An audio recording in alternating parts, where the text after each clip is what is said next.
pagsad kung di mo patuman para di ka masaligan. Doon naman tatay gisakutan uta tumanon na to ang tanan. Ako kang gisuportahan para sa imong kaayuhan. Dili lang kanimo hikalimtan nga doon natay gipanumpaan.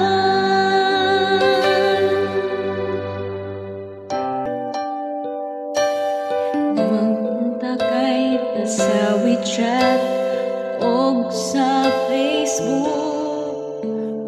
Tawag ko kontakin ka, grabe akong kabalaka. Ihayag na lang ang adlaw at saka kanila ka. Ayaw pagsad kung